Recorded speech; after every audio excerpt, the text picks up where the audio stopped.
Hey everybody, welcome back to RPG Imaginings. Today I'm going to continue my playthrough of Alone Against the Tide. This is Alone Against the Tide Part 2, and we're going to pick up where we left off last time, but before we do that, just a couple of quick announcements. First, and probably what I'm most excited about, is that Chaosium has provided me with a giveaway copy of Alone Against the Tide. And so a little later on in this video, probably closer to the end, I'm going to give instructions on what you would need to do to enter this giveaway. And I will ship this copy Alone Against the Tide anywhere in the world. And I'm happy to do that for fans of the game. And so if you're interested in participating in the giveaway, I will give you instructions on that near the end of the video.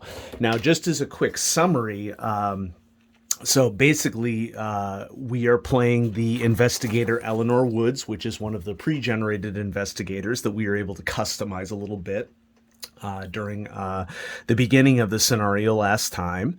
And the beginning of the scenario basically is you on a boat to Estberry, and Estberry is this wealthy town located in New England in the United States. And we've already gathered an interesting set of clues, and those clues are somewhat summarized here in the last entry that we had, entry 23. And so some of the examples of things that we've learned is that a Professor Harris was just murdered or died under weird circumstances. We met the Ferry person, Lance Sanford. We had a woman sort of eyeing us from across the way on the boat. And so there's quite a bit happening already here at the start of the scenario. And we're just going to continue this and see what happens. I had asked in the last video for people to post in the comments what they wanted me to think about first in this scenario, and all the comments that I got were all about inquiring about Professor Harris, so which is entry 27. But let's just go ahead and reread entry 23 so that we know what's going on. Now, before I start, I should mention that I have my tea all ready to go. Let's take a sip. Hot, delicious. This is a blended black tea. It is my favorite gosh darn tea of the world, at least that I've discovered so far. Of course, there are millions of variety of tea and tea blends out there. And so this particular tea comes from Boulder, Colorado. It's from the Boulder Dushanbe Tea House. My brother currently lives in Boulder and has lived in Boulder for a total of 6 or 7 years over the last 15 or so. And the Boulder Dushanbe Tea House not only has great breakfast, but they also blend great teas. And this particular tea is called Lady Grey's Garden. I special order it, and my wife often gifts me Lady Grey's Garden for my birthday. And so I thought that I would do what any responsible commentator does at the beginning of one of these videos, which is to showcase what sort of tea I'm drinking at the start of the video. So let's go to number 23. You mentioned the passing of a distant colleague in Estberry and how you've been sent by Miskatonic to recover his work and bring it back to the university. We are talking about Lance Sanford, the Ferry person, right now. The man sighs and nods slowly. You mean Professor Harris? Real shame what happened to him. Always seemed like such a nice man. Officer Powell says they're still cleaning up the mess at the professor's place, but some of the more valuable bits will probably be at the estate sale tonight if you're really wanting at it.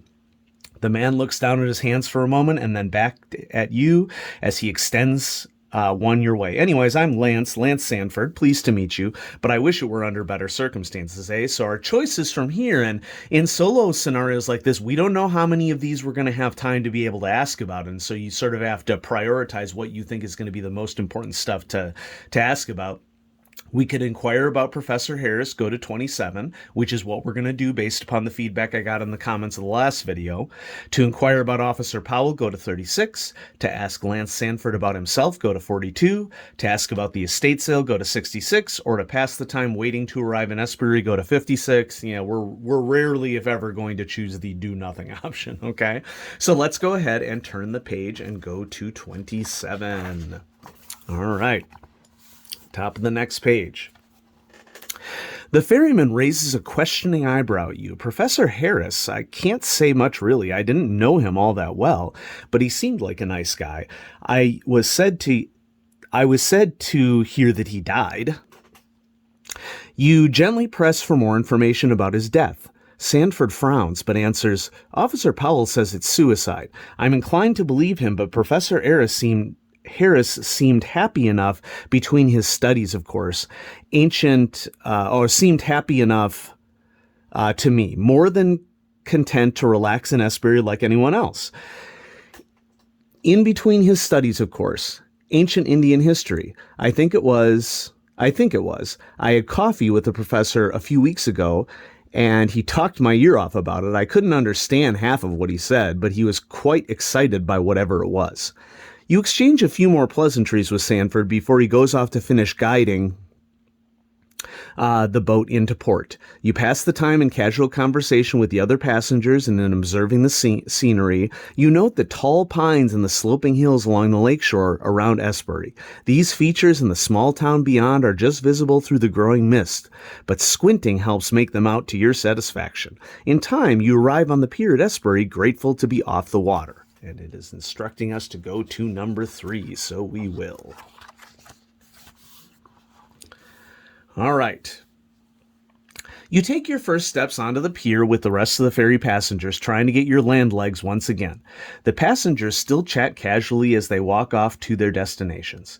You note one last little flirty wink from the full-figured woman as she struts along confidently behind the women accompanying her, and you feel the 2 dark-suited men push past you at a brisk pace, nudging you out of their way. Sanford gives you one last wave and a smile as he begins tending to the old, rust-stained boat that is his pride and joy. The last light of the sun is fading fast, and the fog is growing thick on the water now. The night is still young, but you would rather not be wandering around in the dark and fog of a town you are unfamiliar with. Taking in your surroundings, you see a sizable crowd jockeying for entrance into a lavish, modern-looking building along the lakeside. A folding sign sits out front, illuminated by a lantern. The words "Estate Sale Tonight" are written on it in large, bold letters. While this seems to be the main attraction, you could also seek out somewhere to stay for the night and set about your work in the morning. If you have not done so already, calculate your secondary attributes. Okay, those have already been calculated for us on our character sheet because we used a pregen. So we have 2 choices now. To visit the estate sale, go to 15. To find somewhere to stay for the night, go to 26. Well, obviously, we would like to find somewhere to stay for the night, but if this estate sale only goes for a certain amount of time, I'm going to want to go there. So I'm going to go to the estate sale, go to 15. All right. 15. Pushing through the crowd, you make your way toward the estate sale. Judging by the number of people packing into the dance hall, this seems to be quite the event. Most of the people here are well dressed with conspicuous amounts of jewelry and designer clothing on display. You see a broad-shouldered man in a policeman's uniform standing by the door. He has a scarred yet clean-shaven face and a baton at his side. His brow is furrowed in a serious expression, and he watches the commotion through narrow eyes. As you mingle with the assorted academics and collectors, you notice a few other faces that stand out in the crowd. Most immediately, you spot a man in the flowing orange robes with tawny skin. He seems more than a little out of place, and is garnering some odd looks from the other guests. Glancing around further, you happen to notice the 2 dark-suited gentlemen from earlier, standing in a corner toward the front of the room, talking to a young dark-haired man in a dated yet elegant long coat. He is of a slight build and has rather sharp features. A thin wisp of a mustache hangs beneath his nose. Most noticeable, though, is the rather attractive young woman standing on the stage at the front of the room next to a bespectacled old man. Long black hair cascades down her shoulders, accentuating her pale features and complementing her formal black dress. Occasionally, she and the older gentleman peek at objects hidden beneath white sheets, the sale items waiting to be displayed. To mingle with the crowd of guests, go to 34. To speak to the officer at the back of the room, go to 88. To approach the man in orange, go to 102. To introduce yourself to the dark-suited men, go to 60. To make your way towards the stage and the woman, go to 22. To leave the hall and go find a place to stay for the night, go to 26. Gosh, what should we do here? Well, I'm going to take a sip of tea, as I think. Delicious. To mingle with the crowd of guests. To speak to the officer. Well, we are here to figure out what's going on with the professor. That's our goal. And so I sort of feel that if I'm playing in character, I'm going to, work towards my major quest and, not start off any side quests until necessary, so to speak. So I'm going to speak to the officer at the back of the room. Go to page 88. Let's see what he might have to say about the professor's demise. You turn around and backtrack toward the entrance to the ballroom. Something about the officer by the door catches your attention and holds it. He gives off a commanding presence, and his eyes bore into you intensely as you make your way over to him. As you move within earshot, he rests his hand on his baton and clears his throat.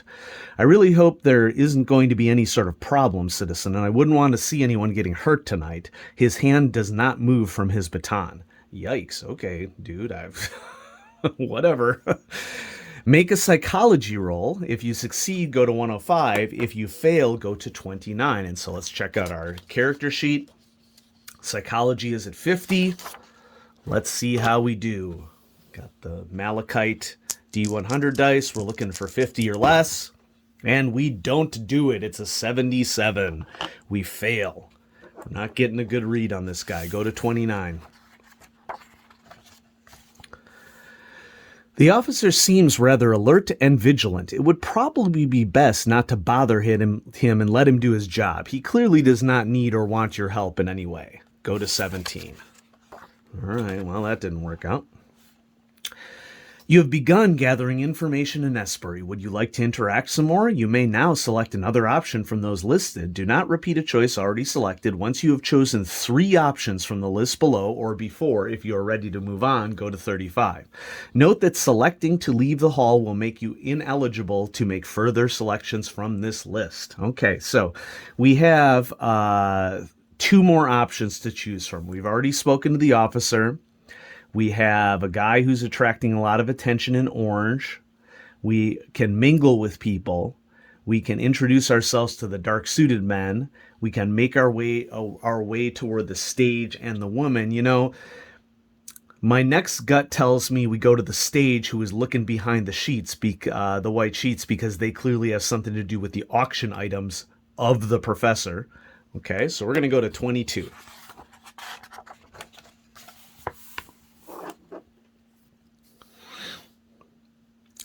You make your way to the stage, navigating around the many guests in the dance hall. Your eyes lock firmly on the woman, and hers rise to meet yours as she looks up from peeking at one of the hidden objects. She stops what she's doing as you approach, and a smile appears on her lips as she notices that she's caught your eye.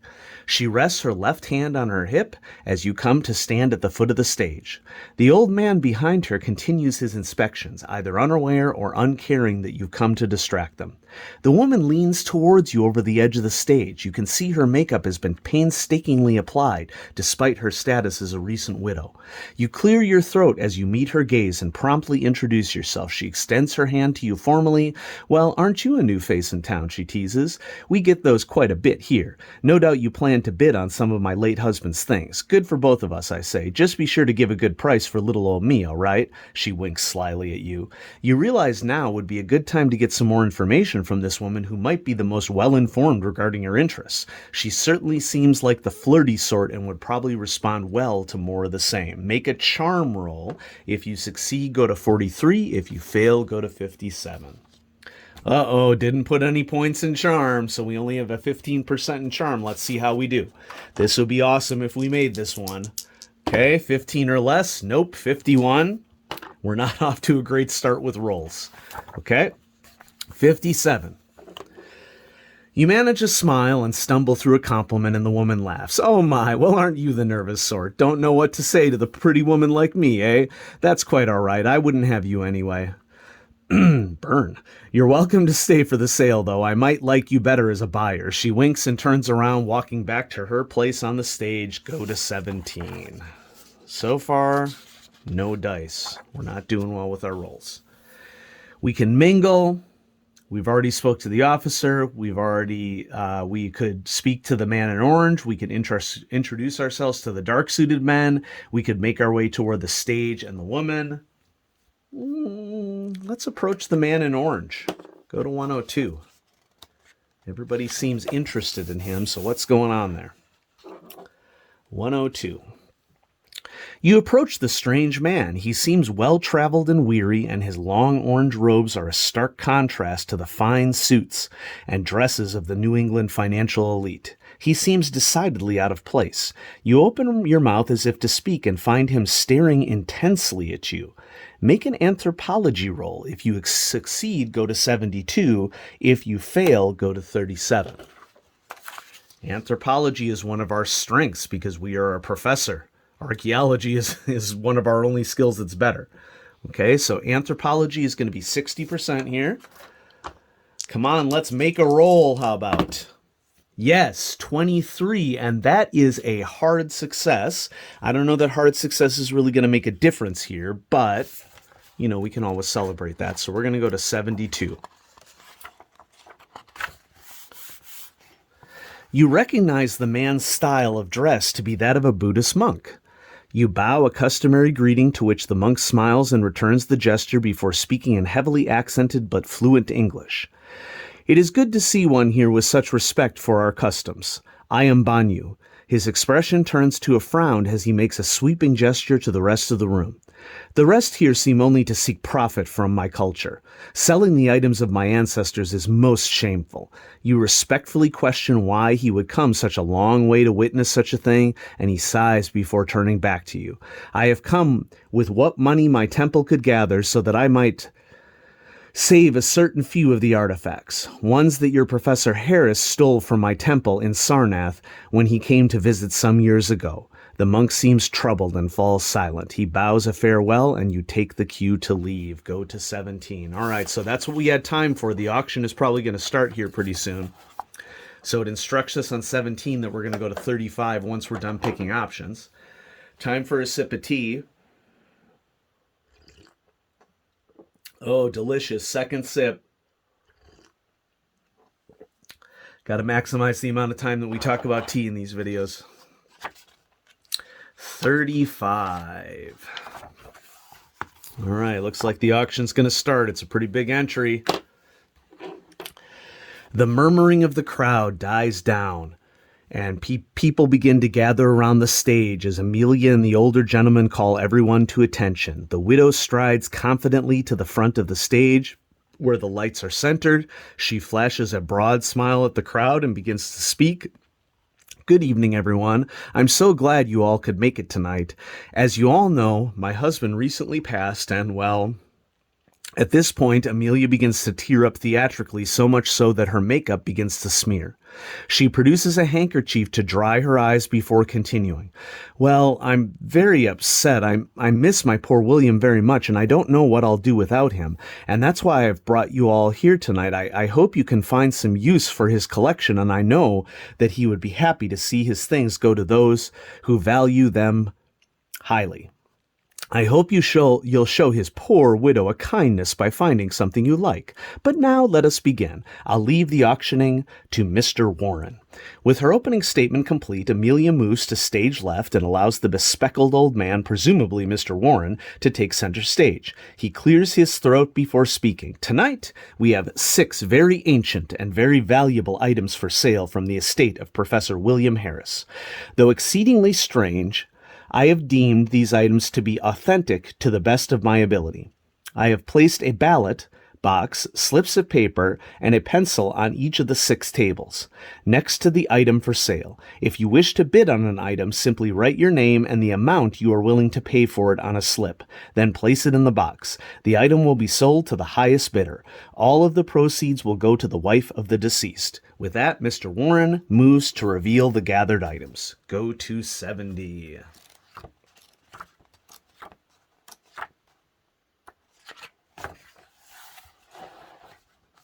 Okay.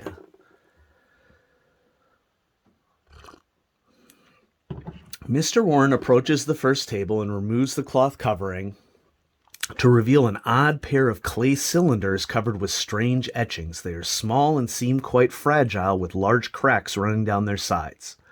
Mr. Warren proceeds to the next table and likewise uncovers the item in question. This one is significantly larger and more ornate. It appears to be some sort of altar or reliquary, heavily decorated with yellow-green gemstones. However, there is one similarity with the first item: the presence of the same strange written characters, though these ones seem to have been painted on. The old scholar turns to the next item in question and displays it for all to see: a decorated crown of solid bronze wrought with the image of a Hindu god. The next item is certainly the most mundane: a large, thick, leather-bound journal that appears well-worn and beaten, with several loose papers jammed between the pages. Mr. Warren senses the confusion of some members of the crowd and clarifies that the notebook is the assembled personal works and studies of Professor Harris. The item that follows the journal is a well-preserved ceremonial robe of a Brahmin priest. The cloth is pure white. The last item is perhaps the strangest of all. It is a small statue or idol, presumably of one of the many deities of ancient India. Made from a blue-green stone in the shape of a rather grotesque lizard-like creature, the craftsmanship is crude and gaudy, so much so that it appears fake. People begin moving among the items, looking them over and conversing quietly. I mean, my gut instinct under these circumstances is that the clay cylinders, let's see... strange written characters on this item. It's altar or reliquary. Okay, reliquaries, of course, will hold bones or artifacts of dead people. We have a decorated crown with the image of a Hindu god. Okay, Buddhism is closely related to Hinduism, and so perhaps that would be of use to Banyu. And we have his journal, which of course is always a good thing to find when we're trying to figure out what happened to our friend. And then a ceremonial robe of a Brahmin priest, and the really weird item at the end. So we can make either an appraise or an archaeology roll, and then there are instructions for if we succeed or fail. Well, our archaeology is 70 and our appraise is 20. I'm going to go ahead and throw archaeology there to increase the chance of success. I got to get 70 or below, and I don't get it. Okay, with an 86. So fail, go to 61. If I can turn the page. You glance over the items, but you do not have an eye for antiquities. As near as you can tell, everything is as it appears to be and as Mr. Warren claims. Still, as you look over the notebook, you notice it contains personal accounts as well as academic findings. It would likely be a good source of information regarding Professor Harris. So it's given us a little hint there. Go to 81. So many clues, but we probably aren't going to be able to buy them all. You notice that you're not the only one looking over the items with such interest. The monk appears to be closely scrutinizing the stranger items as well, and the dark-suited gentleman from earlier seemed to have taken a liking to the curious idol. Apart from this, various other guests wander around the tables, occasionally fixing on one in particular. There are many guests and a fair number of bids being placed. If you would like to bid on any of the items, now is the time. Hex, yes, I would. You will be redirected to this entry after each choice, and you may choose a bid on any number of items. Choose to bid on any number of items. Please make each choice only once, and please note that each successful bid will lower your credit rating for future bids. Okay, I kind of like this system. Okay, so we can bid on the clay cylinders, the altar, the crown, the journal, the ceremonial robe, the strange idol. Okay. I'm going to just start with the journal, number 6. So we're going to go to 6.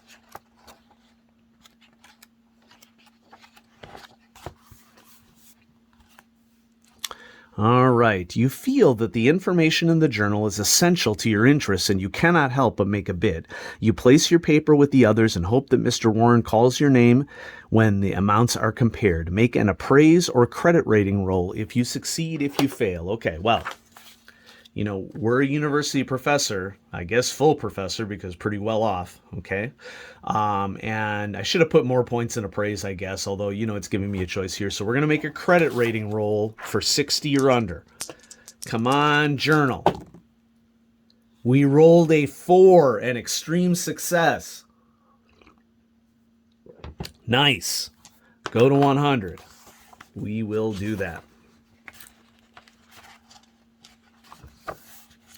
You feel that the knowledge in these pages could very well prove essential to you, so you offer a price that is more than fair. Sure enough, Mr. Warren calls your name and presses the leather-bound tome into your eager hands. And so, under our gear and possessions, we are going to write down Professor Harris's journal.